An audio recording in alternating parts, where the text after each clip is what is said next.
Radio Laser. Vous faites donc de la peinture sur toile d'araignée, c'est ça? J'avais jamais entendu parler de ça. Vous êtes le seul à faire ça, si j'ai bien compris. Alors effectivement, c'est une technique d'abord que j'ai pas inventée, puisqu'elle date des années 1740, qui était pratiquée par des moines. Et appartenant à l'association Atelier d'art plastique de Bru et animant des ateliers entre autres adolescents et adultes. Donc je suis toujours à la recherche un peu de nouveautés. Et puis je suis tombé un jour sur une revue de vulgarisation d'une Anglaise qui pratiquait cet art. Donc cet art de la miniature consiste à peindre sur un support uniquement constitué de toiles d'araignée. C'est-à-dire pour faire un petit format de 15 par 15, il faut environ 500-600 toiles d'araignée.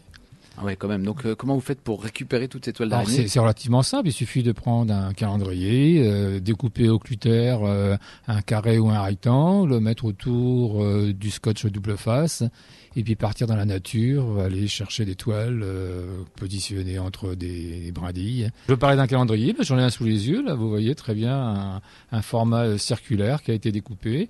Donc, on retrouve un petit peu le scotch double face qui est un peu sali, là.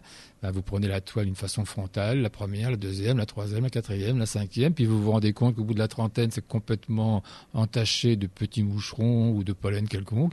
Donc, il faut aussi faire des opérations de nettoyage avec une pince à épiler, retirer tous ces intrus, recommencer, en prendre une trentaine, nettoyer, recommencer. Une fois que vous avez fait votre toile, et vous peignez par-dessus. Alors justement, c'est toujours intéressant d'oublier un peu la technique, parce que avant tout, un peintre, on doit avoir une certaine sensibilité, on doit avoir des messages à faire passer.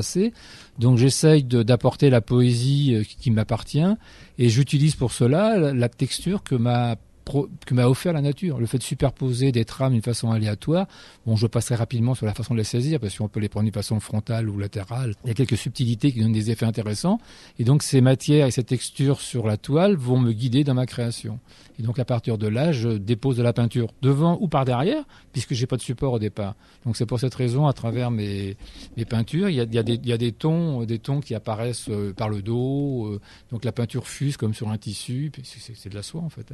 Et là après, c'est la magie un petit peu du peintre, c'est d'appliquer, de retirer. Alors on n'a pas droit à l'erreur évidemment, on peut pas gratter, on peut pas travailler avec une plume, on peut pas prendre un scalpel, c'est évident. Ouais, donc en plus quand on a passé du temps à amasser comme ça les toiles d'araignée, faut pas se tromper derrière, donc faut quand même alors il y a des accidents, avoir des bons nerfs. Il y a des accidents intéressants, des accidents qui vont aussi aider à la création, mais si c'est un super accident, la toile est complètement crevée, là on est un peu découragé, on dit c'est fini, j'en ferai plus du tout.